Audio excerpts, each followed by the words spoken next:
பெரியோர்களே, தாய்மார்களே, மதசார்பற்ற வெற்றி கூட்டணியினுடைய கூட்டணி கட்சியை சேர்ந்த சகோதர சகோதரிகளே, மேடையிலே வீற்றிருக்கும் எங்கள் வேட்பாளர்களே, அமைச்சர் பெருமக்களே, அதே போல குழந்தை நட்சத்திரமாக வந்து இன்றைக்கு உலக நாயகனாக வந்திருக்கும் கேப்டனின் அன்பு சகோதரர் எங்கள் அன்பு அண்ணன் கமலஹாசன் அவர்களே, குடும்ப உறவை தேர்தல் உறவாக மாற்றிய மாண்புமிகு எங்கள் அண்ணன் உயர்திரு அண்ணன் ஸ்டாலின் அவர்களே, இந்த தேர்தல் நேரத்திலே பெண்களின் சக்தி எவ்வளவு பெரிய ஒரு சக்தி என்பதை நிலை நிறுத்த வேண்டும் என்பதற்காக சற்றேறக்குரிய இன்னொரு 5-6 நாட்களிலே, அதாவது 21ஆம் தேதியுடன் நமது தேர்தல் பணி முடியும் நேரத்தில் சேலத்தில் இப்படி ஒரு பெண்களுடைய ஒரு மாநாடை திரட்டி பெண்களுக்கு உரிய மரியாதையும் அங்கீகாரத்தையும் கொடுத்த அண்ணன் ஸ்டாலின் அவர்களுக்கு ஒட்டுமொத்த பெண் குலத்தின் சார்பாக, ஒட்டுமொத்த பெண் இனத்தின் சார்பாக நாம் அனைவரும் சேர்ந்து அவருக்கு நமது நன்றிகளை தெரிவித்துக் கொள்வோம். கேப்டன் எப்பவுமே சொல்வாரு, பெண்கள் தான் இந்த நாட்டின் கண்கள் என்று. இன்னைக்கு தான் நான் ஃபர்ஸ்ட் அண்ணன் கூட வாக்கிங் போனேன். யூஸ்வலா சொல்லுவாங்க அண்ணன் வந்து டெய்லி வாக்கிங் போவாருன்னு. இன்னைக்கு தான் எனக்கு அது புரிஞ்சது. அவர் இவ்வளோ தூரம் ஆக்டிவா பாலிடிக்ஸில் இவ்வளவு தூரம் அவர் பணியாற்றுகிறார் என்றால் அதற்கு மிக முக்கியம் அவர் டெய்லி செல்கின்ற வாக்கிங்கும் அவருடைய உடற்பயிற்சியும் என்பதை இந்த நேரத்தில் அவருடன் நான் நடந்து வந்த அந்த தருணத்தில் உண்மையிலேயே நினைத்து பார்த்தேன். அதை தன்னுடைய வாழ்க்கையில் ஒரு அங்கமாக டெய்லி ரொட்டீனாக அவர் வச்சிருக்கார். அது கூட ஒவ்வொரு செகண்டும் திரும்பி பார்க்கிறார். அதாவது அவர் எவ்வளவு தூரம் ஒரு பெண்ணுக்கு மரியாதை, உரிமை, சம உரிமை தருகிறார் என்பதை இன்றைக்கு அவருடன் நான் நடந்து வந்தபோது உண்மையிலே உணர்ந்தேன். அவருடைய செக்யூரிட்டி கார்ட்ஸ் அண்ணன் கமல்ஹாசன் ஒரு பக்கம், எல்லாமே ஆண்கள், நான் ஒருத்தி தான் உங்கள் பெண்ணின் சார்பாக அவர் பக்கத்தில் நடந்து வரேன். அந்த பெண்ணுக்குரிய மரியாதையை ஒரு செகண்டும் அந்த பாதுகாப்போட என்னை அழைத்து கொண்டு வந்தாரு. அந்த நிமிஷமே நான் முடிவு பண்ணிட்டேன், இவர்தான் பெண் இனத்தின் காவலர், பாதுகாவலர், பெண் இனத்தை உயர்த்த போகும் ஒரு சிறந்த தலைமகன் இந்த தமிழ்நாட்டுக்கு என்று. நான் கேப்டன் கூட இது போல எவ்வளோ போயிருக்கேன், எவ்வளோ கூட்டத்தை பார்த்துருக்கேன். ஆனால் அண்ணன் கூட தான் ஃபர்ஸ்ட் டைம். ஆனால் அண்ணன் வந்து இன்னைக்கு அந்த அளவு அவர் ரெஸ்பெக்ட் அந்த பெண்ணுக்கு கொடுத்தது உங்கள் அனைவருக்கும் கொடுத்த மரியாதையா அந்த நேரத்தில் அதை நான் பார்த்தேன். இன்னைக்கு நான் ரொம்ப ஷார்ட்டாக பேசணும், என்ன டைம் கம்மி. ஏன்னா அண்ணா தொடர்ந்து அடுத்தடுத்து போனோம், நானும் தொடர்ந்து பிரச்சாரத்தில் இருக்கேன். நான் இன்னைக்கு விருதாசலத்திலிருந்து சேலம் வந்தேன். என்னை தொடர்பு கொண்டு உடனடியாக இந்த கூட்டத்திற்கு வர வேண்டும் என்று என்னை உரிமையோடு அழைத்த எங்கள் அன்பு அண்ணன் ஏவா வேலு அவர்களுக்கு ஒட்டுமொத்த பெண்கள் சார்பாக இந்த நேரத்தில் என் நன்றிகளை தெரிவித்துக் கொள்கிறேன். அதே போல இந்த கூட்டணி மதசார்பற்ற வெற்றி கூட்டணினால 3 வார்த்தை அண்ணா சொன்னது போல் கடமை, கண்ணியம், கட்டுப்பாடு, அதை தான் இன்னைக்கு நாம் தமிழ்நாடு முழுக்க நான் பார்த்து கொண்டிருக்கிறேன். அதே போல சமூக நீதி, சம தர்மம், அதே போல சம நீதியை நாம் இன்னைக்கு தமிழ்நாடு முழுக்க பார்க்க முடிகிறது. இன்னைக்கு தமிழ்நாடு முழுக்க நான் செல்லும் இடம் எல்லாம் நமது மதசார்பற்ற கூட்டணி. நான் 200 தொகுதிக்கு மேல் என்று சொன்ன, இன்னைக்கு சொல்றேன் 234 தொகுதிகளையும் பெற்று எதிர்கட்சியே இல்லை என்ற நிலையை இந்த தேர்தல் நிச்சயம் உணர்த்தும் எதிராளிகளுக்கு என்பதை இந்த நேரத்தில் சொல்றேன். நான் ஏதோ என் தொகுதிக்கு மட்டும் போல தமிழ்நாடு முழுக்க யாரெல்லாம் என்னை உரிமையோடு அழைத்து பிரச்சாரத்துக்கு கூப்பிடுறாங்களோ அங்கெல்லாம் நான் போகிறேன். களத்தில் நான் பார்ப்பதை உங்களோடு பகிர்ந்து கொள்கிறேன். அண்ணன் அறிவித்த அந்த தேர்தல் அறிக்கை ஒட்டுமொத்த தாய் குலங்களே உங்களால் ஏற்றுக்கொள்ளப்பட்டது, உங்களால் விரும்பப்பட்டது. அண்ணன் சொன்ன மாதிரி இன்னைக்கு நான் டெய்லி கிராமமா போற எல்லா பெண்களும் டிஸ்கஸ் பண்ண ஆரம்பிச்சிட்டாங்க. இந்த கூப்பன் வந்தா இன்னைக்கு நம்ம வீட்டுக்கு என்ன பொருள் வாங்கணும், எதெல்லாம் நம்ம கிட்ட இல்லை அப்படிங்கிற அளவு டிஸ்கஷன் நடக்குது. இது உண்மை. அண்ணன் இன்னொரு வாய்ப்பு சொல்லியிருக்கார், உங்களுடைய பழைய பொருட்கள் இருந்தாலும் கொடுத்துட்டு எக்ஸ்சேஞ்ச் பண்ணிக்கலாம் அப்படின்ட்டு. அப்போ இது பெண்களிடையே மிகப்பெரிய ஒரு வரவேற்பை கொடுத்திருக்கின்ற என் வார்த்தை மிக இல்லை. 8000 ரூபாய் கூப்பன், அது மட்டும் கிடையாது, பெண்களுக்காக அவர் அறிவித்ததை மட்டும் இந்த பெண்களுடைய மாபெரும் இந்த பொதுக்கூட்டத்தில் நான் சொல்ல விரும்புகிறேன். மாதம் 1000 தரப்பட்ட அந்த உரிமை தொகை இனி 2000 வழங்கப்படும் என்று ஒட்டுமொத்த பெண்களுக்கு நம்பிக்கை கொடுத்திருக்கிறார். இன்னைக்கு ஒரு 2000 ரூபாய் எவ்ரி மந்த் சம்பளம் கொடுக்கணும்னாலே ரொம்ப கஷ்டம். ஆனால் ஒரு பெண்ணையும் தன் சகோதரியாக தாயாக நினைத்து இன்னைக்கு 2000 ரூபாய் மாசம் இந்த அரசாங்கம் மூலம் அவர் தருகிறார் என்றார். இது சாதாரண விஷயம் கிடையாது, இது உண்மை. எல்லாரும் சொல்லலாம், இது என்ன சொல்றாங்கன்னா வரி பணத்தை தானே திருப்பி கொடுக்குறாங்க அப்படின்றது ஒரு கருத்து இருக்கு. நான் இல்லைன்னு சொல்ல. நம் இந்தியா, அதுவும் நம் தமிழ்நாடு இன்றைக்கு ஏழ்மையான நாடு, வறுமை கோட்டிற்கு கீழ் அதிகமான மக்கள் வாழ்கிறார்கள். மேலை நாடுகள், வல்லரசு நாடுகளிலேயே இலவசங்களையும் இதுபோல உதவிகளையும் அமெரிக்கா, லண்டன் போன்ற மிகப்பெரிய வல்லரசு நாடுகளிலேயே தரும் பொழுது தமிழ்நாட்டுக்கு ஏன் தரக்கூடாது என்ற கேள்வி நான் கேட்கிறேன். அதே போல இன்னைக்கு ஜிஎஸ்டி கட்டுறோம், அதுக்கான உரிய தொகை நமக்கு மரியாதையோட திரும்பி வருது. அதனால தான் இன்னைக்கு பெண்கள் சொல்றாங்க, நாங்க கட்டுற வரி எங்களுக்கு அது மரியாதையுடன் எங்கள் அண்ணன் ஸ்டாலின் அவர்கள் மாதம் அந்த 2000 ஒவ்வொரு மாதமும் உரிமை தொகையாக கொடுக்கிறார். அது எவ்வளவு ஒரு சிறந்த ஒரு விஷயம். இலவசமாக பஸ் எல்லா பெண்களுக்கும், இது எப்படி சாத்தியம்? இன்னைக்கு டிரான்ஸ்போர்ட் எவ்வளவோ நஷ்டத்தில் இயங்கினாலும் தாய்க்குலங்கள் மிக சிறப்பாக இந்த பயணத்தை செய்ய வேண்டும் என்பதற்காக அத்தனை பேருக்கும் பஸ் இலவசம். பெண் தாய்க்குலங்களே, நான் எல்லா இடத்துலையும் பேசுறத சொல்றேன், நீங்க குழந்தைங்களை குளிப்பாட்டி ஸ்கூலுக்கு அனுப்பிடுங்க. காலை உணவு, மதிய உணவு எல்லாம் கொடுத்து உங்கள் குழந்தைங்களை படிக்க வச்சு அவர்களை ஆரோக்கியமாக வளர்த்து அவர்களுடைய எதிர்காலத்தை அண்ணன் ஸ்டாலின் 2வது முறை அமைக்க போகும் ஆட்சி பார்த்து கொள்ளும். 8 லட்சம் இன்னைக்கு 8ஆம் கிளாஸ் வரைக்கும் அந்த விரிவாக்கம், 35 லட்சம் மாணவர்கள் அதனால பலன் அடைகிறார்கள். இன்னைக்கு சுய உதவி பெண்கள் குழு தமிழ்நாடு முழுக்க இருக்கு. நான் ஒவ்வொரு இடத்துலையும் இதை கேட்கிறேன். அந்த சுய உதவி பெண்கள் இங்கு எவ்வளோ பேர் இருக்கலாம். உங்களுக்கெல்லாம் இந்த முறை அண்ணன் ஸ்டாலின் அவர்கள் 2வது முறையாக ஆட்சி அமைக்க போவது உறுதி உறுதி உறுதி. அப்போ அந்த உங்களுடைய அந்த 5 லட்சம் ரூபாய் ஒரு ஜாக்பாட் மாதிரி உங்களுக்கு வரப்போகுது. 5 லட்சம்ன்றது சாதாரண கிடையாது. இன்னைக்கு சுய உதவி குழுக்கள் மூலம் 5 லட்சம் ரூபாய் கிடைக்கும் போது உங்கள் வாழ்க்கை தரத்தை நீங்கள் உயர்த்தி கொள்ளலாம், உங்கள் குடும்பத்தை நீங்கள் பாதுகாக்கலாம், நீங்கள் கௌரவமாக உங்கள் சொந்த காலில் நிற்கலாம் என்பதற்கான அடையாளம் அது. அதே போல பெண்களுக்கு பாதுகாப்பு என்று பல்வேறு திட்டங்கள் இன்னைக்கு அறிவிக்கப்பட்டிருக்கிறது.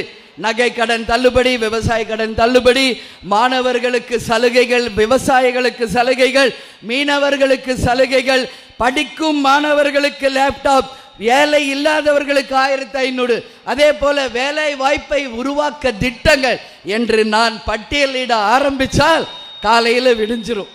அன்னைக்கு அண்ணன் தேர்தல் அறிக்கையை வெளியிட்டோன்னே நான் சொன்னேன், அண்ணா அந்த தேர்தல் அறிக்கை எனக்கு வேணும்னு சொல்லி உடனே 25 புக் நீட்டாக ஃபைல் பண்ணி எனக்கு கட்சி ஆஃபீஸ்க்கு அனுப்பிட்டார். நான் ஃபுல் புக்கையும் படிச்சுட்டேன்னு. மக்கள் விரும்புகின்ற அந்த ஒவ்வொரு திட்டமும் தான் இந்த முறை நாம் மிகப்பெரிய ஒரு ஆட்சியை அமைக்க இது ஒரு அச்சாரம் என்பதை இந்த நேரத்தில் சொல்றேன். இப்போ அண்ணன் நேரத்திலிருந்து சொல்றாரு டீலிமிட்டேஷன். அதாவது டீலிமிட்டேஷன் என்றால் நம்மளுடைய பெண்களே நல்லா நீங்கள் எல்லாரும் புரிந்து கொள்ள வேண்டும். தொகுதி சீரமைப்பு என்ற முறையில் இன்றைக்கு மத்திய அரசு தமிழ்நாட்டை வஞ்சிக்க போகிறது என்பதை அண்ணன் தொடர்ந்து சொல்லிக் கொண்டிருக்கார். நாளைக்கு எல்லாரும் கருப்பு கொடி ஏந்தனும், கருப்பு உடை போட வேண்டும் என்று ஏற்கனவே சொல்லியிருக்கார். நீங்க எல்லாம் ரெடியா? நாளை எல்லாரும் கருப்பு உடையில பார்க்கலாமா? ஏன் நான் இதை கேட்கிறேன்னா நல்லா புரிஞ்சுக்கணும். எப்போ ஒன் நேஷன் ஒன் எலெக்ஷன் சொன்னாங்களோ அப்பவே நாம யோசிக்க ஆரம்பிக்கணும். அதுல தான் இந்த டீலிமிட்டேஷன் இப்ப தொடங்குது. அப்போ மறுசீரமைப்பு என்று சொல்லி நம்மளுடைய எம்பி தொகுதிகளையும் எம்எல்ஏ தொகுதிகளையும் குறைத்து வடக்கு வாழ்ந்தது தெற்கு தேய்ந்தது என்ற நிலைக்கு கொண்டு போக வேண்டும் என்றுதான் இந்த திட்டங்களை கொண்டு வருகிறார்களா என்ற எண்ணத்தை, சந்தேகத்தை மக்களிடையே உருவாக்கி இருக்கிறது என்றால் என் வார்த்தை மிக இல்லை.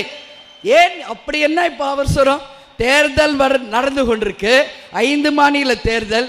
இப்போ அதை பத்தி பேச வேண்டிய அவசியம் என்ன? எந்த ஒரு திட்டம் இங்கு வந்தாலும் ஒட்டுமொத்த மக்கள் ஏற்றுக்கொண்டால் தான் அந்த திட்டம் இங்கு சக்சஸ் ஆகும். மக்கள் எதிர்த்தால் எந்த திட்டமாக இருந்தாலும் நிறைவேறாது என்பதற்கான அர்த்தம் தான். அண்ணா ஒரே வார்த்தையில் சொன்னார், பழைய திமுகவை மீண்டும் நீங்க பார்க்க வேண்டி வரும் அப்படின்னு சொல்லி. அவர் உண்மையிலேயே ரொம்ப சாந்தமானவர், சிரிச்ச முகம், எல்லாருக்கும் மரியாதை கொடுக்கிறவர். அதுக்கு ஒரே சின்ன எக்ஸாம் நான் பேசலாம், இன்னைக்கு முழுக்க பேசலாம். கூட்டணியிலே ஏற்கனவே ஏகப்பட்ட கட்சி இருந்தபோது அந்த கூட்டணியை அமைக்கும் போது பல்வேறு பிரச்சனைகள் வருவது சகஜம். ஆனாலும் பொறுமை காத்து கூட்டணியில் இருப்பவர்கள் ஒருவரை கூட வெளியேற்றாமல் ஒரு கூட்டு குடும்பத்தை போல் கட்டி காத்தாரே, அது சாதாரண விஷயமா? யோசிச்சு பாருங்க. அதே போல 5 ஆண்டு காலம் ஆட்சி செய்தால் ஒரு ஆன்டி இன்கம்சி இருக்கும் என்பதனால, எதிர்ப்பு அலை இருக்கும் என்பதால தேமுதிகவையும் அவருடைய நண்பரான கேப்டனுடைய தேசிய முற்போக்கு திராவிட கழகத்தையும் அழைத்து இந்த கூட்டணியில இணைத்து உரிய மரியாதை கொடுத்தாரு. அங்கதான் கேம் சேஞ்சரே ஆரம்பிக்குது. அன்னைக்கே மக்கள் முடிவு பண்ணிட்டாங்க, இவங்க தான் ஆட்சி அமைக்க போறாங்க. 7வது முறையாக திமுகவும் 2வது முறையாக அண்ணன் ஸ்டாலின் அவர்கள் தான் இங்க முதல்வர் என்று. தேமுதிக மட்டுமா, அதுக்கப்புறம் எஸ்டிபிஐ போன்ற பல்வேறு கட்சிகளையும் இணைத்து எல்லாருக்கும் உரிய மரியாதை கொடுத்து எல்லாரையும் ஒரு கூட்டு குடும்பமா அனுசரித்து இன்னைக்கு வழி நடத்துறாரு. இதுதான் ஒரு தலைவருக்கான பண்பு, இதுதான் ஒரு தலைமைக்கான பண்பு என்பதை தன்னுடைய கூட்டணியிலே நிரூபிச்சிருக்கார். இன்னைக்கு அண்ணன் எடப்பாடி என்ன பண்றாரு பாருங்க. ஆல்ரெடி அவங்க கூட இருந்த அத்தனை பேரும் வெளியேறிக்கிட்டு இருக்காங்க. அண்ணன் ஓபிஎஸ் உட்பட, அண்ணன் செங்கோட்டையன் உட்பட, இன்னைக்கு தேமுதிக உட்பட எல்லாரும் ஏன் வெளியேறாங்க?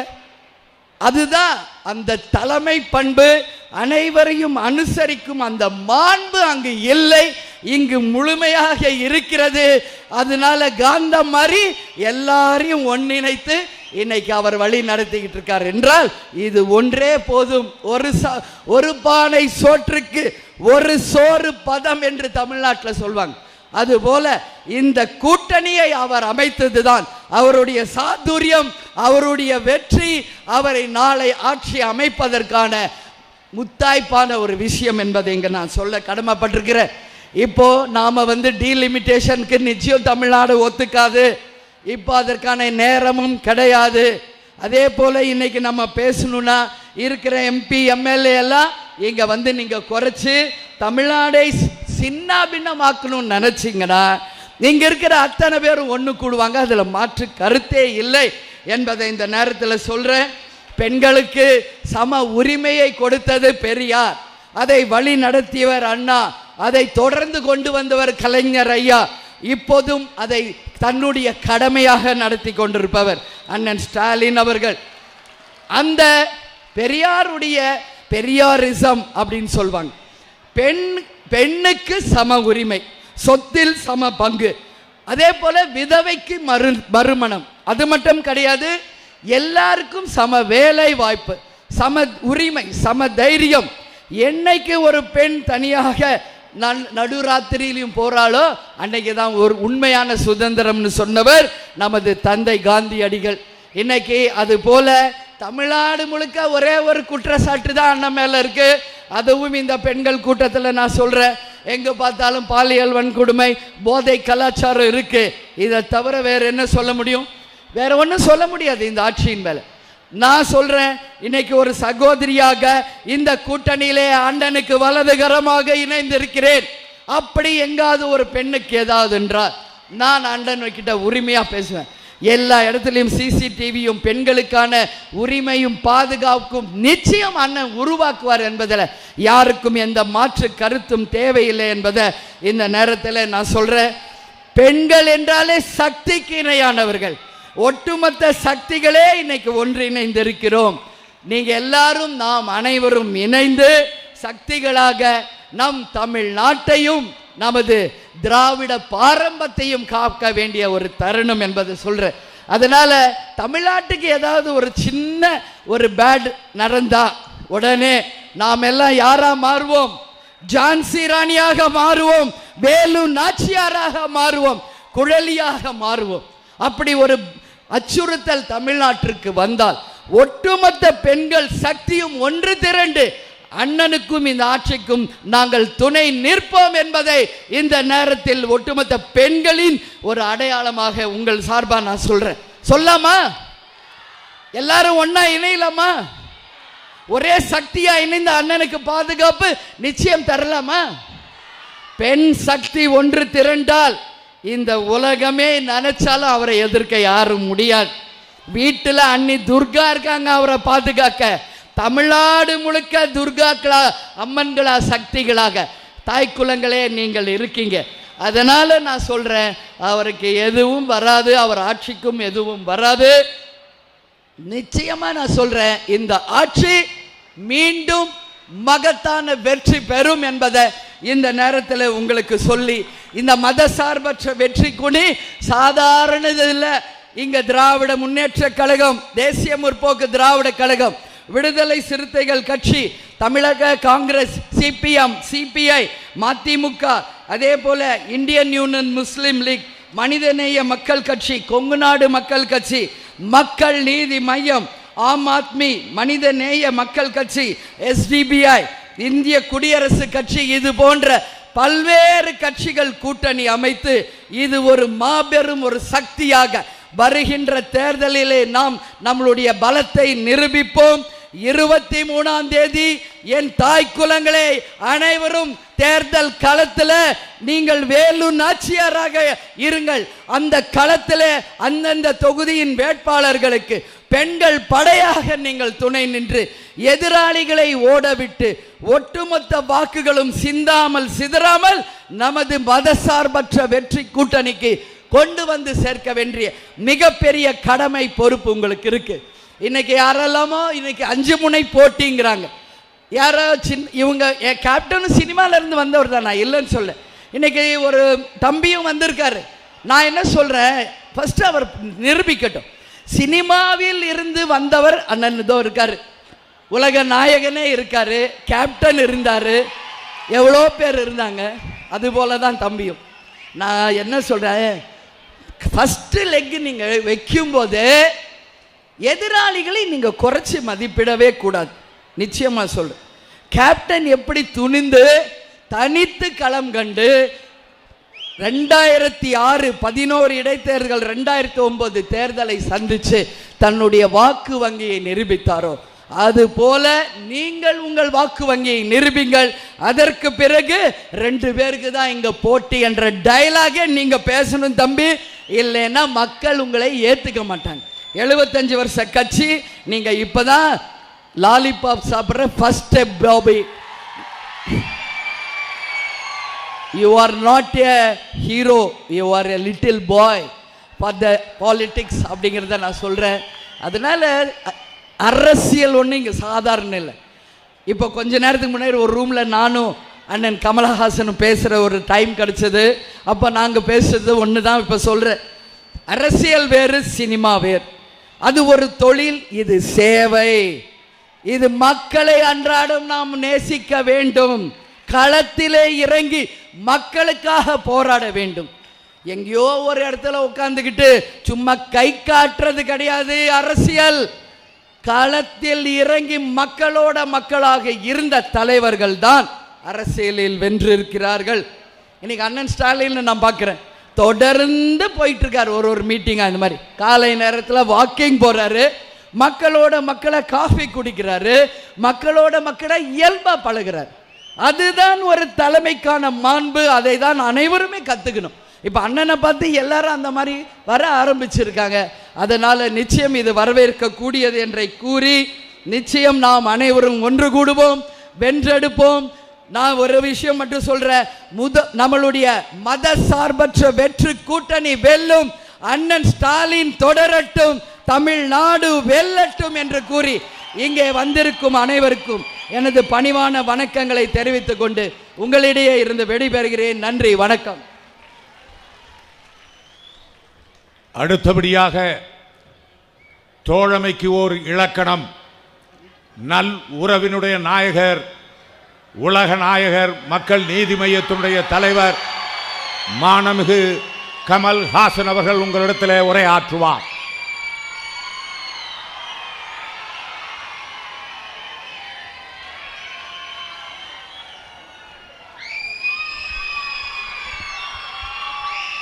உயிரே உறவே தமிழே வணக்கம்.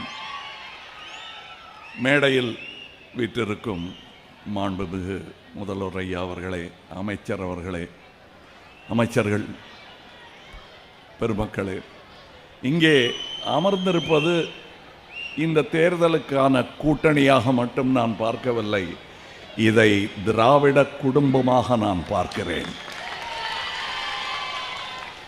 திராவிடம் நாடு தழுவியது என்று நான் முரசொலி மீட்டிங் ஒன்றில் சொல்லபோது அந்த கூட்டத்தில் புருவங்கள் உயரவில்லை.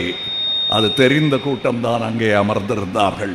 அது தெரியாதவர்கள் புருவம் உயர்த்தினார்கள். அதற்கான சான்று இங்கே இந்த மேடையில் அமர்ந்திருக்கிறது. நான் பேசுவதற்கான குறிப்புகளை எல்லாம் பெரியார் அவர்கள், அண்ணா அவர்கள், இவருடைய தந்தையார் அவர்கள் எல்லாம் எழுதி கொடுத்து விட்டு போய்விட்டார்கள். இன்று நிகழும் கொடுமையான அரசியலில் சொல்ல வேண்டிய சில கருத்துக்கள் தான் இருக்கிறன. இவையும் அண்ணா எதிர்பார்த்ததுதான். தெற்கு தேய்கிறது என்று சொல்லும் பொழுது அப்படியெல்லாம் சொல்லாதீர்கள் என்றார். பின் அவர் எடுத்த ஒரு எழுச்சி கொள்கையை பின்வாங்க வேண்டியது நாட்டுக்காகத்தான் செய்தார் அவர். ஆனால் நான் எழுப்பிய குரல் அதற்கான காரணம் இன்னும் அப்படியே இருக்கிறது என்று என்றோ சொன்னார். இன்றும் அது அப்படியே இருக்கிறது என்பதுதான் இன்று நிகழ்ந்து கொண்டிருக்கும் போலி அரசியல், மக்கள் சார்பில்லாத அரசியல் என்பதை நாம் புரிந்து கொள்ள வேண்டும். நான் இங்கே வந்திருக்கிறது திராவிட முன்னேற்றக் கழகத்தின் ஆட்சி அமைய பிரச்சாரத்திற்கு மட்டுமல்ல, நாளை நமக்கு நடக்கப் போகும் அநீதிக்கு எதிரான குரலாகவும் எழுச்சி குரலாகவும் இது இருக்க வேண்டும். 33 விழுக்காடு பெண்கள் உரிமையாக ஒதுக்க வேண்டும் என்பதை நாங்கள் என்றோ சொல்லிக் கொண்டிருக்கிறோம். நாங்கள் என்று சொல்லும்போது ஒரு திராவிட கட்சி அல்ல, அத்தனை பேரும் சொல்லிக் கொண்டிருந்த விஷயத்தை இன்றுதான் புதிய கண்டுபிடிப்பு போல் நீங்கள் சொல்லிக் கொண்டிருக்கிறீர்கள். எங்களுக்கு தெரியும்.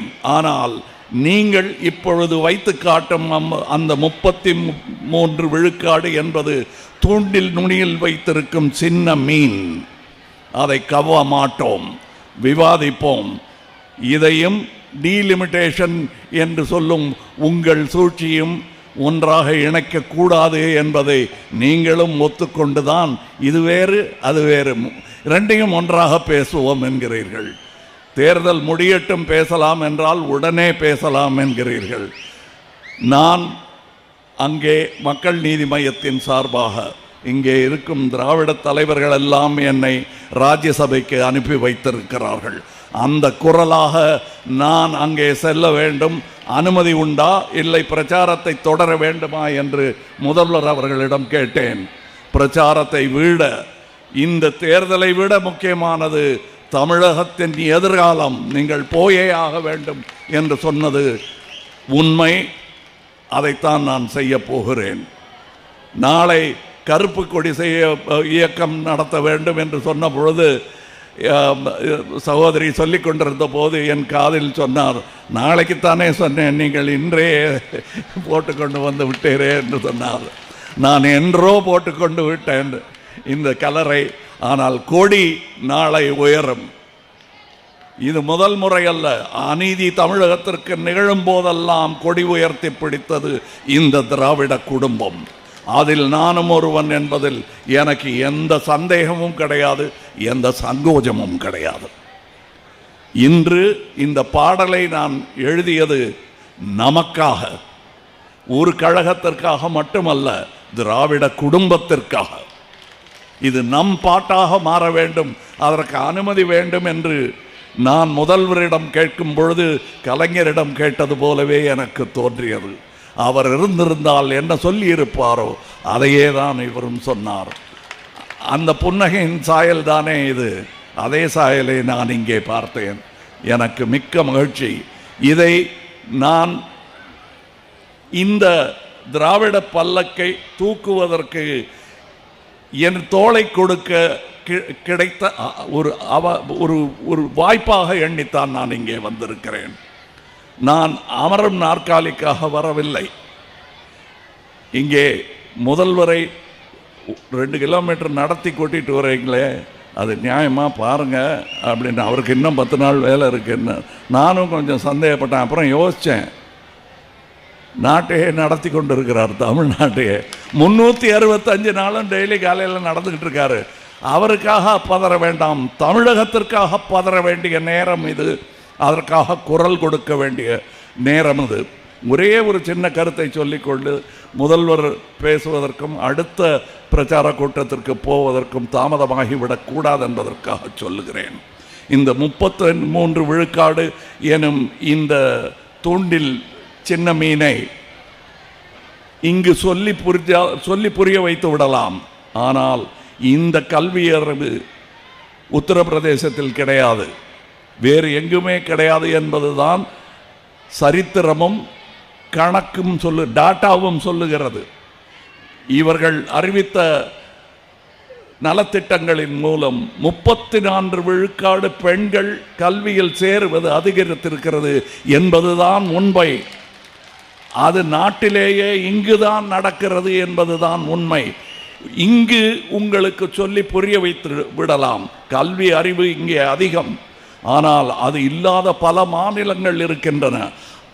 அவைகளுக்கும் சேர்த்து குரல் கொடுப்பது தமிழகம், தமிழ்நாடு என்பதை நாளை சரித்திரம் சொல்லும். இன்று எப்படி நமக்கு பல துறைகளில் நாம் முதலிடம் வகிக்கிறோம் என்ற அந்த உண்மையை கசந்தாலும் அவர்கள் ஒத்துக்கொள்ள வேண்டிய நிலைமை இன்று இருக்கிறது. நான் இந்த பாடலில் வரும் வரிகளை நீங்கள் உற்று கேளுங்கள், தெளிவாக செவிசாயுங்கள். உங்கள் வீடு வந்து அடையும். அதற்காக எழுதப்பட்ட பாடல். உங்கள் வீடு தேடி வரும் அந்த பாடல். அதன் வரிகளை நீங்கள் பார்த்தால் என் கோபம் புரியும். இந்த மேடையில் யாரையும் வையவோ திட்டவோ நான் வரவில்லை. அது நான் நிஜமாகவே எனக்கு 10 சீட்டு கிடைச்சிருந்தாலும் நான் வைய மாட்டேன். ஏன்னா நான் எதிர்கட்சி என்று எதையுமே பார்ப்பதில்லை. கட்சிகள் அவ்வளவுதான். தமிழ்நாடு நம்முடையது. சித்தாந்தங்கள் மாறுதலாக இருந்தாலும் அவற்றை அரவணைக்க வேண்டும் என்பதற்கு எடுத்துக்காட்டாக உள்ளார் சகோதரர் ஸ்டாலின் அவர்கள். அதற்கு மேல் என்ன வேண்டும்? நானும் பேசியிருக்கிறேன். ஆனால் நான் பேசியது விமர்சனம் மட்டும்தான். நான் சொன்ன திட்டங்களை எல்லாம் மகளிர் உதவி திட்டம் என்று நாங்கள் மேனிஃபெஸ்டோவில் எழுதித்தான் இருந்தோம். சாதனை என்பது சொல் அல்ல, செயல். என் கூட்டத்தாருக்கு இந்த வார்த்தை 40 வருடமாக நான் பழக்கி வைத்திருக்கிறேன். அவர்களுக்கு புரியும். அந்த செயலை செய்த ஒரு காரணத்திற்காக மட்டுமே நான் இங்கு இருப்பது நியாயமானது. கேள்வி கேட்காதீர்கள். நான் இங்கே இருக்க வேண்டியவன். அதனால் இங்கே வந்தேன். ஒரு சின்ன கதை. 21 வயதாக இருக்கும்போது இவருடைய தந்தையார், நீ ஏன் இன்னும் திமுக கழகத்தில் சேரவில்லை என்று ஒரு டெலிகிராம் அனுப்பியிருந்தார்கள். எனக்கு பதில் சொல்ல அன்று தைரியம் இல்லை. இன்று நான் இந்த குடும்பத்தில் சேர்ந்து விட்டேன் என்பதுதான் உண்மை. எனக்கென்று ஒரு தனி கட்சி இருக்கிறது என்றேன். வைத்துக் கொள்ளுங்கள், ஆனால் எங்களுடன் இருக்க வேண்டும். திராவிடம் வளர வேண்டும், பெருக வேண்டும், வெல்ல வேண்டும் என்பதற்காக நீங்கள் எங்களுடன் நிற்க வேண்டும் என்று சொன்ன அந்த பெருந்தன்மையைத்தான் இங்கே சகோதரியாரும் சுற்றி காட்டினார். இன்று இந்த கூட்டத்தில் 30,000 பெண்கள் நடந்திருக்கிறார்கள். தமிழகத்தின் முன்னோடி உதாரணமாக நீங்கள் நடந்திருக்கிறீர்கள். இந்த களைப்பை மறப்பதற்காக நான் சொல்லவில்லை, நாளைய சரித்திரத்தை நீங்கள் எழுதிவிட்டீர்கள் என்பதை நினைவுபடுத்துகிறேன். இந்த வேர்வையெல்லாம் வீணாகாது. மொத்த கூட்டம் 50 தாண்டும். அப்படி என்றால் இங்கே வந்திருக்கும் கலைஞர் கூட்டம் எனக்கு தெரியும், நான் தான் கூட்டிக் கொண்டு வந்தேன். அவர்களின் எண்ணிக்கையே 500 தாண்டும். அதாவது தேர்ந்த கலைஞர்கள் இங்கே வந்திருக்கிறார்கள். என் கட்சியை சார்ந்தவர்களும் இங்கே வந்திருக்கிறார்கள். பெரும் கூட்டம் அழகாக நடந்தேறியது. பெண்கள் பாதுகாப்பாக அமர்ந்திருக்கிறீர்கள். யாருக்கும் எந்த விபத்தும் ஏற்படவில்லை. ஒரு கூட்டம் நடத்துவதற்கும் முன்னுதாரணமாக 70 வருடமாக அவர்களுக்கு அனுபவம் இருக்கிறது. அதன் ஒரு சின்ன உதாரணம் தான் என்றும் எங்களுக்கும் அனுபவம் இருக்கிறது. அதன் உதாரணம் தான், அதன் சாட்சி தான் இன்று நடந்தேறிய இந்த நடைப்பயணம். இந்த நடைப்பயணம் தொடரும். நீங்க என்னங்க தேர்தலில் ஓட்டு கேட்கவே இல்லை என்றால் ஓட்டுக்கள் கண்டிப்பாய் வரும். சிந்தனை உள்ளவர்கள் சிந்தித்து பார்த்து ஓட்டிட்டால் கண்டிப்பாய் இங்குதான் விழும். அதற்கு வாழ்த்து சொல்ல வேண்டியதில்லை, வழி சொன்னால் போதுமானது. வழி தவறி போனவர்களை கூட அன்பாக அழைத்து கொண்டு ஓட்டுச்சாவடிகளுக்கு வாருங்கள். வழி தவறி போக வேண்டாம் என்பதுதான் என் அன்பான வேண்டுகோள், அறிவுரையும் கூட. அதை ஏற்றுக்கொள்வீர். கூட்டமெல்லாம் குடும்பமாகிவிடாது, அது கலைந்து விடும். குடும்பம் 70 வருடமாக 75 வருடமாக கட்டி காத்த குடும்பம் இது. அதில் நானும் ஒருவனாக இருப்பதில் நான் முதலில் சொன்னது போல் சந்தோஷம்தான் எனக்கு. இங்கே வந்திருக்கும் என் கூட்டத்தார் அனைவருக்கும் இந்த உண்மை தெரியும். நான் பேசுவது இந்த நிகழும் அரசியலுக்கான ஒரு உரையாடல் அல்ல என்பதும் அவர்களுக்கு புரியும். நாளே நமதே என்பது இந்த அனைவருக்குமே சேர வேண்டும் என்பதுதான் என் முழக்கம். அது ஒரு தனி கட்சியின் முழக்கமாக இருக்கக்கூடாது என்பதுதான் என்னுடைய ஆசை. நான் தானே முதலில் சொன்னேன் என்பது அசட்டுத்தனம். நாம் தானே குரல் கொடுக்கிறோம் நாட்டுக்கே என்பதுதான் நமக்கு பெருமை. அந்த பெருமையுடன் முதல்வர் பேச கேட்பதை நான் ஆவலாய் கேட்க காத்து கொண்டிருக்கிறேன். நன்றி, வணக்கம். நாளை நமதே. அடுத்தபடியாக குற்றால அருவியாய் கொல்லிமலை தேனாய் வாராது வந்த மாமணியான தமிழ்நாட்டினுடைய ஈடு இணையற்ற முதலமைச்சர் நம் குடும்ப தலைவர் அண்ணன் அவர்கள் எழுச்சி உரை ஆற்றுவார்கள்.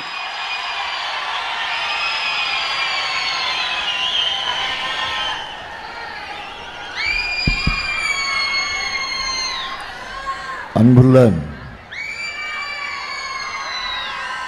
மதச்சார்பற்ற முற்போக்கு கூட்டணியில் இடம்பெற்றுள்ள வேட்பாளர்களை ஆதரித்து நடைபெறக்கூடிய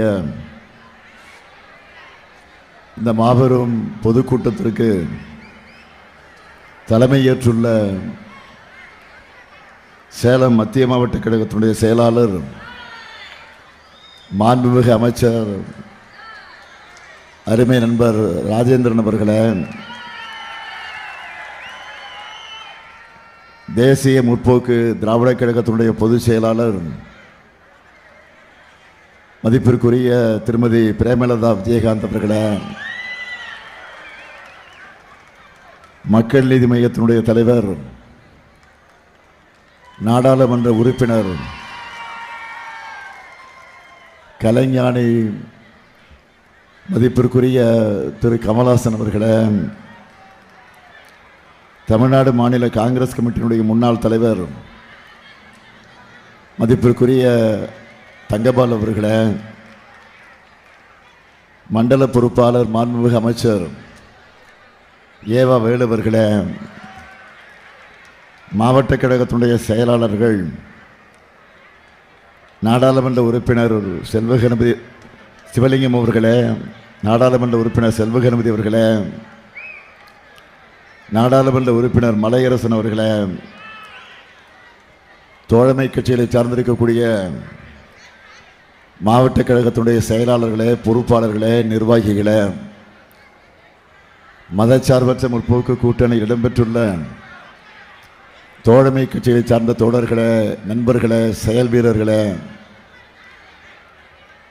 பெரியோர்களே, தாய்மார்களே, தொலைக்காட்சி பத்திரிகை உலக நண்பர்களே, அன்பர்களே, வணக்கத்திற்குரிய வாக்காளர் பெருமக்களே, என் உயிரோடு கலந்திருக்கக்கூடிய தலைவர் கலைஞர் அவர்களின் உயிரினும் உயிரான அன்பு உடன்பிறப்புகளே, உங்கள் அனைவருக்கும் அன்பான வணக்கம். சேலம் மலைகளின் மாவட்டம் என சொல்லுவாங்க. இங்கே பார்த்தா மலைகளை மிஞ்சுகிற அளவுக்கு முழுக்க முழுக்க மகளிர் படை சூழ்ந்திருக்கு. மகளிர் ஒவ்வொருத்தரும் ஃபயராக இருக்கீங்க. சேலம்னு சொன்னால் அது ஸ்டீல் தான். அதே மாதிரி ஸ்டாலின் என்ற பெயருக்கு அர்த்தமும் ஸ்டீல் தான். ஸ்டீல் சிட்டிக்கு ஸ்டாலின் வந்திருக்கிறார். தமிழ்நாட்டினுடைய நெற்களஞ்சியமாக இருக்கக்கூடிய அந்த நெற்களஞ்சியத்திற்கு தண்ணீர் வழங்குகிற மேட்டூரான ஆங்கிலேயர்கள் சிவசப்பனமாக இருந்த மாவீரன் தீரன் சின்னமலை தூக்கிலிடப்பட்ட சங்ககிரிப்பேட்டை அமைஞ்சிருக்கக்கூடிய மண் இந்த சேலம் மண். அது மட்டுமா, குழு குழு காற்று வீசும் ஏற்காடு அமைஞ்சிருக்கக்கூடிய மாவட்டம். ஏற்காடு மாதிரியே சேலம் மக்களும் ரொம்ப கூறானவங்க. சேலத்தில் இன்னொரு முக்கியமான இடம் இருக்கு. முத்தமிழறிஞர் தலைவர் கலைஞர் அவர்கள், மக்கள் திலகம் எம்ஜிஆர் அவர்கள், அவர்களின் நட்புக்கு அடித்தளமாக இருந்த மாடர்ன் தியேட்டர்ஸ், அந்த காலத்திலேயே தென்னிந்திய சினிமாவினுடைய தலைநகரமாக இருந்தது இந்த சேலம். அந்த முக்கியத்துவம்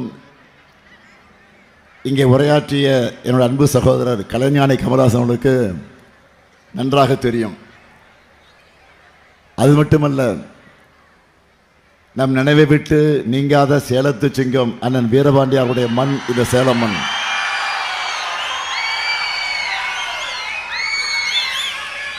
சேலம் மாவட்டத்தில் உள்ள எல்லா தொகுதிகளிலையும் மதச்சார்பற்ற முற்போக்கு கூட்டணி வேட்பாளர்கள் வெற்றி பெற உங்கள் ஆதரவை கேட்க நான் வந்திருக்கிறேன். முதல்ல உங்கள் அனுமதியோட நம்ம வேட்பாளர்களை இப்போ நான் அறிமுகம் செய்யலாமா?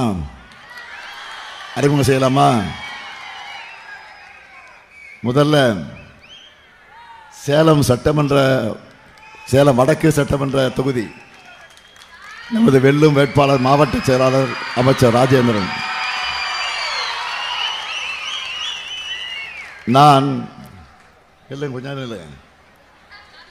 நான் இளைஞரணியை தலைமையேற்று நடத்தின காலத்திலிருந்து என்னோடு இருக்கிறவர்.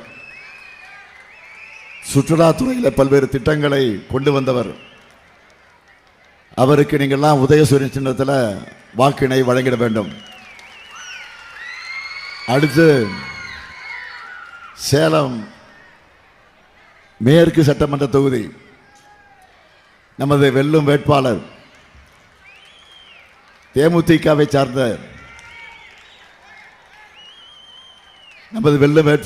தேமுதிகவை சார்ந்த ஆர் மோகன்ராஜ் அவர்கள். நினைவில் வாழக்கூடிய என்னுடைய ஆறுயிர் சகோதரர் கேப்டன் விஜயகாந்த், அன்பு சகோதரி பிரேமலதா விஜயகாந்த் அவருடைய ஆதரவு பெற்ற வேட்பாளர், தமிழ்நாடு எதிர்க்கட்சி சட்டமன்றத்துடைய எதிர்க்கட்சி துணைத் தலைவராக பணியாற்றியவர். அவருக்கு நீங்களெல்லாம் முரசு சின்னத்தில் வாக்குகளை அளிக்கணும். அடுத்து சேலம் தெற்கு சட்டமன்ற தொகுதி நமது வெல்லும் வேட்பாளர் எம் லோகநாதன் அவர்கள் சேலம் மாவட்ட நெசவாளர் அணியினுடைய அமைப்பாளர், தொகுதி மக்களுக்கு நன்கு அறிமுகமானவர். அவருக்கு உதயசூரியன் சின்னத்தில் நீங்கள் ஆதரவு தந்திட வேண்டும். அடுத்து கெங்கவள்ளி சட்டமன்ற தொகுதி நமது வெல்லும் வேட்பாளர் கு சின்னதுரை, சேலம் கிழக்கு மாவட்ட துணை செயலாளர். தலைவாச சட்டமன்ற உறுப்பினராக இருந்தப்போ கெங்கவள்ளிக்கு பல்வேறு நலத்திட்டங்களை கொண்டு வந்தவர். அவருக்கு நீங்கள் உதயசூரியன் சின்னத்தில் ஆதரவு தந்திட வேண்டும். அடுத்து ஆத்தூர் சட்டமன்ற தொகுதி நமது வெல்லும் வேட்பாளர் காங்கிரஸ் கட்சியை சார்ந்த எஸ்கே அர்த்தனாரி, சுதந்திர போராட்ட தியாகி சுப்பிரமணிய அவர்களுடைய அன்பு பேரன், மாநில இளைஞர் காங்கிரசினுடைய பொதுச் செயலாளர். அவருக்கு கை சின்னத்தில் உங்கள் ஆதரவை தந்திட வேண்டும்.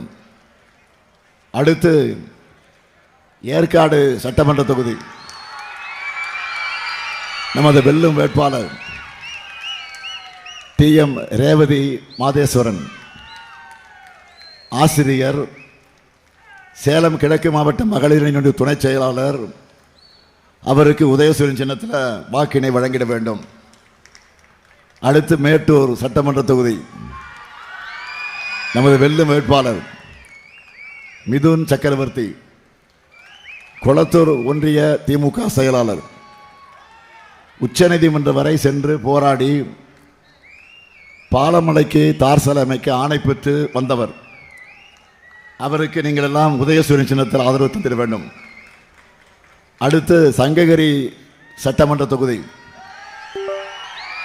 நமது வெல்லும் வேட்பாளர் மு மணிகண்டன், சேலம் மேற்கு மாவட்ட இளைஞர் அணியின் அமைப்பாளர். தம்பி மணிகண்டனுக்கு உதயசூரியன் சின்னத்தில் ஆதரவு தந்திட வேண்டும். அடுத்து வீரபாண்டி சட்டமன்ற தொகுதி நமது வெல்லும் வேட்பாளர் டாக்டர் AK தருண் அவர்கள், சேலத்து சிங்கம் அண்ணன் வீரபாண்டியார் குடும்பத்தை சார்ந்தவர். என் அருமை தோழன் மறைந்த செழியனுடைய மருமகன், திமுக ITV மாநிலத்தினுடைய துணை செயலாளர். அவருக்கு உதயசூரியன் சின்னத்தில் ஆதரவு தந்திட வேண்டும். அடுத்து எடப்பாடி சட்டமன்ற தொகுதி நமது வெல்லும் வேட்பாளர் சி காசி, கழக தொழிலாளர் அணியினுடைய துணை செயலாளர், ஜலகமண்டலம் பேரூராட்சியை 3 முறை தலைவராக இருந்தவர். அவருக்கு எடப்பாடி மக்கள் உதயசூரியனுக்கு ஆதரவு தந்திட வேண்டும். அடுத்து ஓமலூர் சட்டமன்ற தொகுதி நமது வெல்லும் வேட்பாளர் தேமுதிகவை சார்ந்த AR இளங்கோவன், என்னுடைய ஆரோக்கிய சகோதரர் கேப்டன் விஜயகாந்தனுடைய தீவிர விசுவாசி. தேமுதிகவில் பல்வேறு பொறுப்புகளை வகித்தவர். அவருக்கு முரசு சின்னத்தில் வாக்கினை வழங்கிட வேண்டும். இந்த 11 பேருடைய வெற்றி உறுதியா? இன்னும் சத்தமாக சொல்லுங்க. நன்றி. வேட்பாளர்கள் இப்போ உட்காரலாம். பெண்களே சொல்லிட்டாங்க, இனி எந்த சக்தியாலும் உங்க வெற்றியை தடுக்க முடியாது. உட்காருங்க. சீட்டு கன்ஃபார்ம் ஆயிடுச்சு. தலைவர் கலைஞர் தலைமையில் திராவிட முன்னேற்ற கழகம் ஆட்சி பொறுப்பு இருந்தப்போ உருவானது தான் சேலம் உருக்காலை.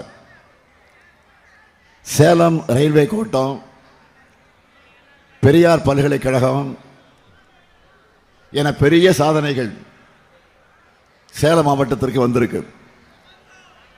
அந்த வழியில் கடந்த 5 ஆண்டுகளில் நம்ம திராவிட மாடல் அரசு சேலத்துக்காக செஞ்ச சிலவற்றை மட்டும் ரொம்ப சுருக்கமாக நான் சொல்கிறேன், நேரம் ஆயிடுச்சு. 129 கோடி மதிப்பீட்டில் ரயில்வே மேம்பாலம், வெள்ளி கொலுசு உற்பத்தியாளர்களுக்காக உற்பத்தி மையம், கருப்பூரில் மினி டைடல் பூங்கா, சேலம், மேட்டூர், ஆத்தூரில் அறிவுசார் மையங்கள், அம்மாப்பேட்டையில் அரசு புறநகர் மருத்துவமனை, எடப்பாடி மேட்டூரில் புதிய பேருந்து நிலையங்கள், கருப்பூர் பல்நோக்கு விளையாட்டு அரங்கம், மேட்டூர், எடப்பாடி மற்றும் சங்ககிரியில் மினி ஸ்டேடியம் அமைக்கப்பட்டு வருது. இன்னும் நிறைய இருக்கு, சொல்ல நேரம்தான் இல்லை. இங்கே இத்தனை பெண்கள் வந்திருக்கிறீங்க. நீங்கள் எல்லாருமே விடியல் பேருந்தில் பயணிச்சிருப்பீங்க. பயணிச்சிருக்கீங்களா? ஆட்சிக்கு வந்த முதல் நாள் நான் போட்ட முதல் கையெழுத்து இந்த திட்டத்துக்கு தான். எவ்வளவோ திட்டங்கள் இருந்தாலும் முதல் திட்டமாக இதை ஏன் செலக்ட் பண்ண தெரியுமா? திராவிட மாடல் ஆட்சியே மகளிருக்கான ஆட்சியாக இருக்க போகுது என்கிற என்னுடைய மெசேஜ் எல்லா பெண்களுக்கும் போய் சேரணும்னு நினச்சேன். நான் போடுற முதல் கையெழுத்திலேயே ஸ்டாலின் ஆட்சியில் விடியல் வந்துச்சு அப்படின்னு சொல்கிற மெசேஜ் சென்னை சிட்டியிலிருந்து சின்ன கிராமம் வரை போய் சேரணும்னு தான் அந்த முடிவு எடுத்தேன். தமிழ்நாட்டு பெண்களுக்காக குடும்பத்தில் ஒருத்தன் இருப்பேன்னு நான் கொடுத்த பவர்ஃபுல் சிக்னல் அதான். இன்னைக்கு 900 கோடி முறை விடியல் பேருந்துகளில் பெண்கள் பயணிச்சிருக்காங்க. இந்த திட்டத்தை பற்றி சர்வே எடுக்க சொன்னேன். அதோட ரிசல்ட்டை பார்த்து நான் அடைஞ்ச மகிழ்ச்சிக்கு அளவே இல்லை. மாதம் 800 ரூபாயிலிருந்து 900 ரூபாய் வரை பெண்களுக்கு இதனால் காசு மிச்சமாகுதுன்னு அந்த ரிசல்ட்டில் சொல்லியிருந்தாங்க. அது எதிர்பார்த்தது தான். ஆனால் நான் எதிர்பார்க்காத இன்னொன்று அந்த சர்வேயில் தெரிய வந்துச்சு. இப்படி மிச்சமாகக்கூடிய அந்த பணத்தில் பெண்கள் தாங்கள் விரும்பிய உணவை வாங்கி சாப்பிட்றதா சொல்லியிருக்காங்க. அதை பார்த்து அவ்வளோ மகிழ்ச்சி. வீட்டில் இருக்கக்கூடிய நம்ம பெண்கள் எப்போவுமே தான் சாப்பிடாவிட்டாலும் மற்றவங்க சாப்பிட்டா போதுன்னு நினைப்பாங்க. அப்படி தானேம்மா? ஞாயிற்றுக்கிழமை கூட கறி வாங்கினா கூட கணவர் பிள்ளைகள் சாப்பிடட்டும் அப்படி தான் நினைப்பீங்க. யதார்த்தத்தை சொல்கிறேன். ஆனால் அப்படி இருக்காதீங்க. நீங்களும் நல்லா சாப்பிட்டு ஸ்ட்ராங்காக இருக்கணும். பெண்களான நீங்கள் ஸ்ட்ராங்காக இருந்தால் தான் நம்ம தமிழ்நாடு ஸ்ட்ராங்காக இருக்கும். அது மட்டும் இல்லை, பெண்கள் பேருந்தில் பயணிக்கிறது இந்த திட்டத்தால் அதிகரிச்சிருக்கு. புள்ளி விவரத்தோடு சொல்லணும்னா, விடியல் பயணம் திட்டம் வந்த பிறகு பேருந்தில் பயணிக்கிறது, பெண்கள் பயணிக்கிறது 40 விழுக்காட்டிலிருந்து 70 விழுக்காடாக உயர்ந்திருக்கு. நினைச்ச இடத்துக்கு யாரையும் எதிர்பார்க்காம என் சகோதரிகள் பயணிக்கிறாங்க. அதிகாரிகள் கூடுதல் செலவினம் என சொன்னாங்க. நான் சொன்னேன், இது செலவினம் இல்லை. நமக்கு பிடிச்சவங்களுக்கு நாம் பண்ணுற எதையும் செலவாக சுமையாக கருதக்கூடாது. நம்ம சகோதரிகள், நம்ம மகள்கள் சுதந்திரமாக பயணிக்கணும், நல்லா படிக்கணும், வேலைகளுக்கு போகணும், கை நிறைய சம்பாதிக்கணும். அதுக்கு நாம் செய்கிற முதலீடு இது. இதுக்காக எத்தனை 1000 கோடி ஆனாலும் பரவாயில்லை என்று நான் சொல்லிட்டேன். அடுத்து அமையவிருக்கூடிய ஆட்சியில் இன்னும் கூடுதலாக பேருந்துகளை வாங்குவதற்கு நாம் திட்டமிட்டு அதை விரிவுபடுத்த போகிறோம். அடுத்து முக்கியமான திட்டம், கலைஞர் மகளிர் உரிமை திட்டம் 2021 நாம் பெற்ற மாபெரும் வெற்றிக்கு அடித்தளமாக அமைஞ்சது இந்த திட்டம். ஆகவே இந்த திட்டத்தை பற்றி நான் அதிகம் உங்களுக்கு சொல்ல வேண்டிய அவசியம் இல்லை. இதை நிறைவேற்ற முடியாதுன்னு நிறைய பேர் சொன்னாங்க, சவால் விட்டாங்க. நான் நிறைவேற்றி காட்டினேன். நிறைவேற்ற காட்டினது மட்டும் இல்லை, திராவிட மாடல் 2.0 ஆட்சிக்கு வருகிற போது 2000 ரூபாயாக உயர்த்த போகிறேன். இந்த பணத்தை உதவித்தொகைன்னு சொல்லாமல் உரிமை தொகைன்னு ரொம்ப பர்டிகுலராக நான் அந்த பேரை செலக்ட் பண்ணேன். ஏன்னா பெண்களுடைய உழைப்பு இல்லாமல் மனித சமூகம் இல்லை. அதுவும் இந்தியா போன்ற விவசாயம் நிறைஞ்ச நாட்டில் பெண்கள் தான் அந்த விவசாய வேலையில் அதிகமாக ஈடுபட்டிருக்கிறாங்க. அது நம்ம வீட்டு பெண்கள் உழைப்பு சாதாரண உழைப்பல்ல. எல்லாருக்கும் முன்னாடி யார் எழுந்திருக்கிறா? பெண்கள் தான் காலையில் எழுந்திருக்கிறாங்க. வீட்டை பெருக்கி தெருவில் தண்ணியை தெளித்து சுத்தம் பண்ணுறாங்க. குளிச்சுட்டு டீயோ காப்பியோ போடணும். குழந்தைகளை ஸ்கூலுக்கு ரெடி பண்ணி அனுப்பணும். சமைக்கணும். சமைக்கிறதை விட பெரிய தொல்லை என்ன சமைக்கிறது, ஒவ்வொரு வேளையும் யோசிக்கிறது. அடுத்த தொல்லை பாத்திரம் கழுவுறது. அப்படியே பாத்திரத்தை போட்டு வைக்காம கழுவி அதை கவுத்து சாட்சி வச்சாதான் பல பெண்களுக்கு நிம்மதி. கரெக்டு தானே? இது முடிஞ்சதும் துணியை துவைச்சி காய போட்டு மடித்து வைக்கணும். மழைக்காலம்னா இன்னும் கஷ்டம். அதில் கூட வீட்டுக்கு இருக்கக்கூடிய ஆண்கள் சட்டை பேண்டெல்லாம் அப்படியே போட்டுருவாங்க. பேக்கெட்டில் ஏதாவது இருக்கான்னு பெண்கள் செக் பண்ணிவிட்டு அப்புறம் துவைக்க வேண்டியிருக்கும். வீட்டில் பெரியவங்களையும் கவனிச்சுக்கணும். வீட்டுக்கு தேவையான பொருட்கள் எல்லாம் வாங்கணும். எந்த காய்கறி எவ்வளோ விலை விற்கிதுன்னு பார்த்து குடும்ப பட்ஜெட்டுக்கு ஏற்ற மாதிரி எல்லாத்தையும் வாங்கணும். மாவு அரைச்சி வைக்கணும். மிளகாய் காய வைக்கணும். தண்ணி பிடிச்சி வைக்கணும். பிள்ளைகளுடைய ஹோம்ஒர்க்கு பண்ண வைக்கணும். அடையங்கப்பா, இதெல்லாம் சொல்லும்போது எனக்கே டயர்ட் ஆகிடுச்சு. அப்போ இதெல்லாம் செய்கிறது எவ்வளோ கஷ்டம். இதெல்லாம் பண்ணிவிட்டு ஆஃபீஸுக்கோ தொழிற்சாலைகளுக்கோ வேறு வேலைகளுக்கு போகிற பெண்களும் நிறைய பேர் இருக்காங்க. சமூகத்தில் கூலி தொழிலாளராக இருந்தாலும், டீச்சராக இருந்தாலும், அரசு ஊழியராக, ஐடி ஊழியராக இருந்தாலும், நான் இப்போ சொன்ன வீட்டு வேலைகள்லாம் இருந்து பெண்களுக்கு ரெஸ்ட் இருக்காது. இவங்க எல்லாரும் ஒரே ஒரு நாள் ஸ்ட்ரைக் பண்ணால் கூட பல குடும்பங்கள் இயங்காது. எந்த ஆணானாலும் நிம்மதியாக தன்னுடைய வேலையை செய்ய முடியாது. ஆனால் உங்கள் ஒய்ஃப் என்ன பண்ணுறான்னு கேட்டால் பல பேர் ரொம்ப சாதாரணமாக சொல்லிடுவாங்க, வீட்டில் சும்மா தான் இருக்காங்க அப்படி சொல்லுவாங்க. இதை மாற்றணும். பெண்கள் இந்த சமூகத்துக்கும் குடும்பத்துக்கும் பண்ணுற பங்களிப்பை அங்கீகரிக்கணும் என்று நான் கொண்டு வரப்பட்டது தான் இந்த உரிமை தொகை என்பதை அழுத்த திருத்தமாக குறிப்பிடுகிறேன். 1000 2000 என்பதை கடந்து ரெஸ்ட் இல்லாமல் உழைக்கிற நம்ம பெண்களுக்கு இந்த அரசு தரக்கூடிய ரெஸ்பெக்ட் தான் உரிமை தொகை. முடியவே முடியாதுன்னு சொன்ன திட்டம் இந்த திட்டம். ஆனால் இன்னைக்கு 1,31,00,000 பெண்களுக்கு கிடைக்குது. அடுத்து அமைய இருக்கக்கூடிய 2.0 ஆட்சியில் 1000 ரூபாய் என்பது 2000 ரூபாயாக உயரப்போகுது. தேவைப்படக்கூடிய பயனாளிகள் எண்ணிக்கை கண்டிப்பாக உயரும். இதே போல் மற்றொரு திட்டம், புரட்சி திட்டம், புதுமை பெண் திட்டம்.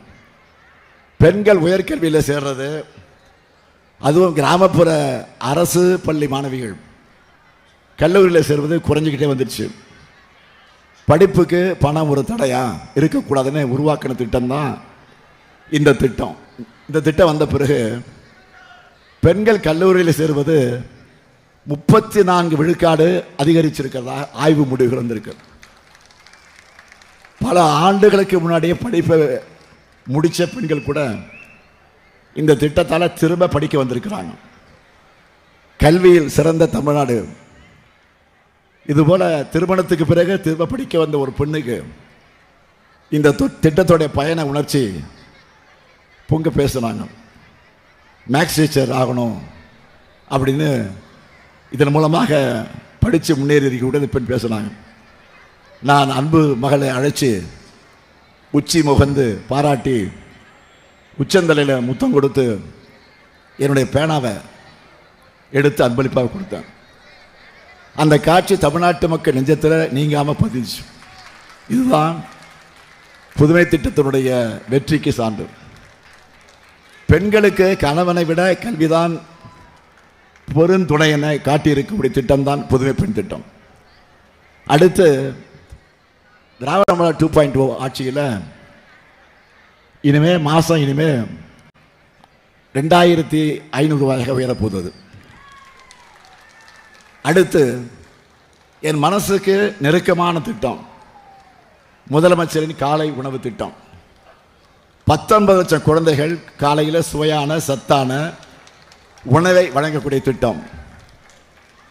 19 லட்சம் தாய்மார்கள் சமையல் குறைய அந்த சுமையை குறைக்கக்கூடிய திட்டமாக இது அமைந்திருக்கிறது. இதனால் காலையில் எழுந்து அரைக்க பிறகு எழுந்து சமைக்க தேவையில்லாமல் ஒரு அரை மணி நேரம் அவங்க கூடுதலாக தூங்குவதற்கு இந்த திட்டம் பயன்படுது இல்லையா? மனசாட்சி தொட்டு சொல்லுங்க, உண்மையா இல்லையா? ஸ்டாலின் அண்ணனே ஸ்கூலில் சாப்பாடு போடுறாரு, ஏன்னா அவங்க நிம்மதியாக பிள்ளைகளை அனுப்பி வைக்கிறாங்க. இதை விட எனக்கு வேறு என்ன மகிழ்ச்சி வேணும்? அதே போல் வெளியூர்களில் வேலைக்கு போகிற பெண்கள் அங்கே பாதுகாப்பாக வசதியோடு தங்குவதற்காக நாம் தொடங்கி இருக்கக்கூடிய திட்டம் தான் தோழி விடுதிகள். 19 மாவட்டத்தில் திறந்துட்டோம். திராவிட மாடல் ஆட்சியில் 2.0 ஆட்சியில் எல்லா மாவட்டத்திலையும் திறக்க போகிறோம். ஒன்றிய அரசு இந்த திட்டத்தை பாராட்டி அவங்களும் செயல்படுத்த போகிறதா அறிவிச்சிருக்கிறாங்க என்பதுதான் இதனுடைய மிகப்பெரிய வெற்றி. இதுபோக தமிழ்நாட்டில் எந்த கம்பெனி தொடங்கினாலும் தொழிற்சாலை தொடங்கினாலும் பெண்களுக்கு இதனால் எவ்வளோ வேலைவாய்ப்பு கிடைக்கும் என்று தான் நான் முதல்ல கேட்பேன். பெண்களுக்கு அதிக வேலைகளை கொடுத்தா அந்த கம்பெனிகளுக்கு அரசு சார்பில் கூடுதல் சலுகைகளை கொடுக்குறோம். இந்தியாவிலேயே முதல் மாநிலமாக பெண்களுக்கு சொத்துரிமை கொடுத்து பெரியார் அம்பேத்கர் கனவை நிறைவேற்றும் ஆட்சி தான் திமுக ஆட்சி. அதை செஞ்சவர் கலைஞர். அவர் வழியில் பெண்கள் பேரில் சொத்து பதிவு பண்ணால் அதுக்கு கட்டண சலுகை அறிவிச்சிருக்கிறோம். அது மட்டுமல்ல, இப்போ இந்தியா முழுக்க பேசு பொருளாக இருக்கக்கூடிய இன்னொரு திட்டம் 14 வயதுக்கு உட்பட்ட பெண் பிள்ளைகளுக்கு புற்றுநோய் தடுப்பூசி போடுகிற திட்டம். 28,000 ரூபாய் மதிப்புள்ள தடுப்பூசிகளை என் மகளுக்கு கட்டணம் இல்லாமல் வழங்கி செலுத்திட்டேன். இப்படி முழுக்க முழுக்க பெண்களுக்காகவே, பெண்களின் உரிமைகளுக்காக செயல்படுகிற நம்முடைய அரசு. நான் உறுதியாக சொல்கிறேன், இந்த முத்துவேல் கருணாநிதி ஸ்டாலின் ஆட்சி எப்போவுமே பெண்களின் நலனுக்காக ஆட்சி. நம்மை பார்த்து பெண்களுக்கான இடஒதுக்கீடு வர்ற நேரத்தில் ஏதோ சதி பண்ணுறாங்க, திமுகவுக்கு இது பிடிக்கல என பழனிசாமி பேசியிருக்கிறார். 33% இடஒதுக்கீடு என்றால் என்ன என்று பழனிசாமிக்கு தெரியும் முன்பே உள்ளாட்சிகளில் அதை செயல்படுத்தினவர் தான் நம்முடைய தலைவர் கலைஞர்.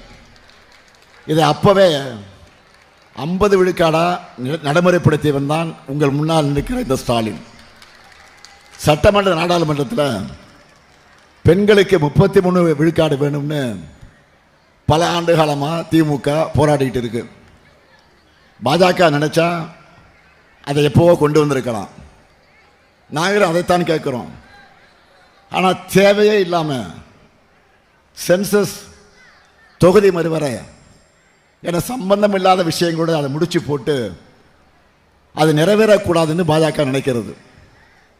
அவங்களும் பெண்கள் இடஒதுக்கீட்டுக்கு எதிரானவங்க என்று பழனிசாமி சொல்ல போகிறாரா? மிஸ்டர் பழனிசாமி, முதல்ல புரிஞ்சுக்குங்க, இந்த பிரச்சனை பெண்கள் இடஒதுக்கீடு அல்ல, அதை எல்லோரும் வரவேற்கிறோம். தொகுதி மறுவரையை தான் இங்கே பிரச்சனை. தமிழ்நாடே கொதிச்சு போயிருக்கு. நாளைக்கு எல்லார் வீட்லையும் கருப்பு ஏற்ற போகிறோம். பெண்கள் நீங்கள்லாம் பாஜகவின் இந்த அலங்கோல சட்டத்துக்கு காலையில் வீட்டு வாசலில் கோலம் மூலமாக எதிர்ப்பு தெரிவிக்க போறீங்களா இல்லையா? இது அரசியல் வேறுபாடுகளுக்கு இடமே இல்லை.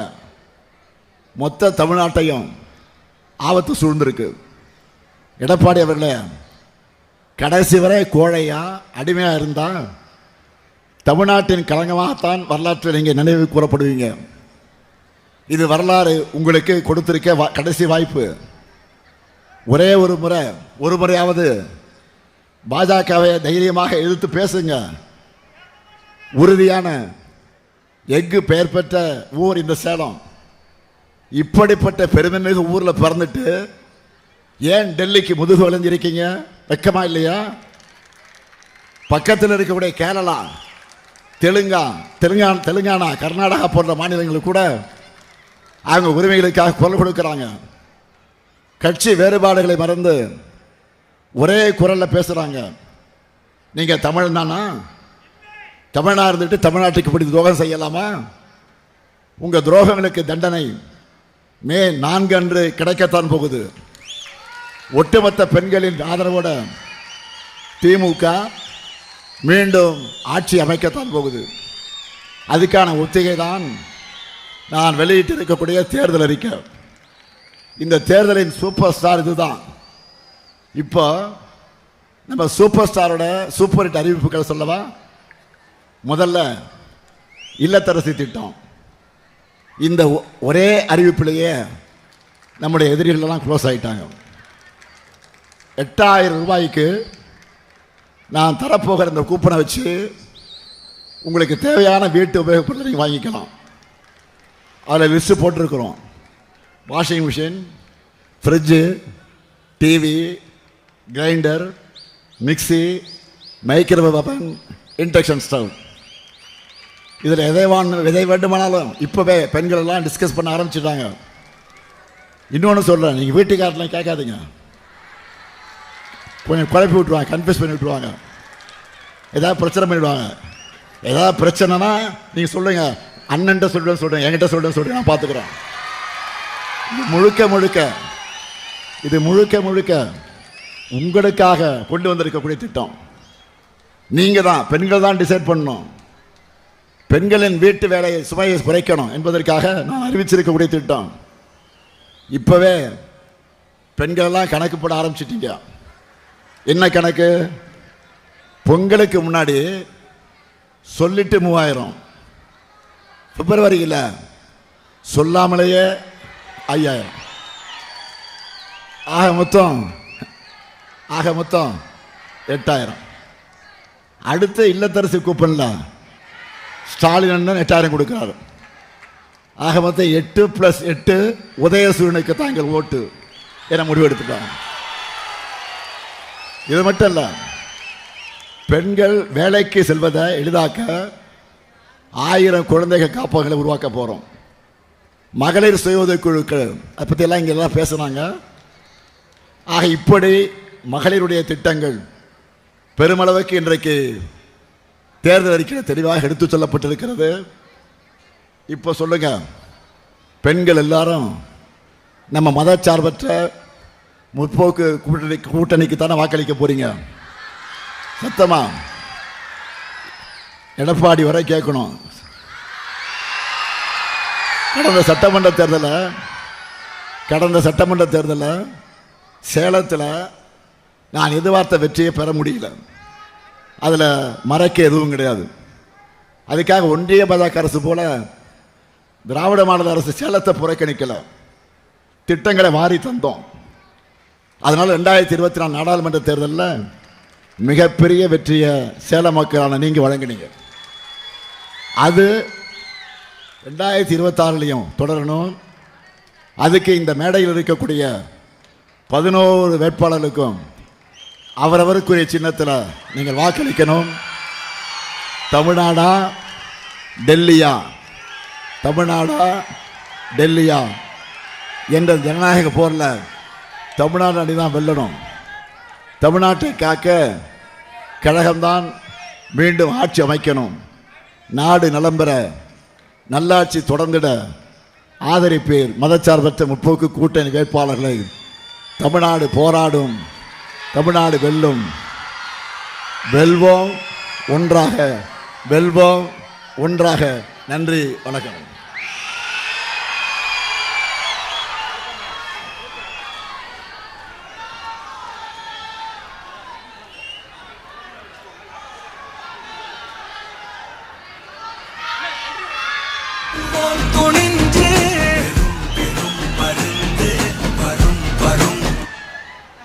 எழுச்சி வாய்ந்த கூட்டத்திற்கு வருகின்றிருக்கிற அத்தனை உள்ளங்களுக்கும் மதசார்பற்ற முற்போக்கு கூட்டணியின் சார்பாக எங்களது நன்றிகளை தெரிவித்துக் கொள்கிறோம்.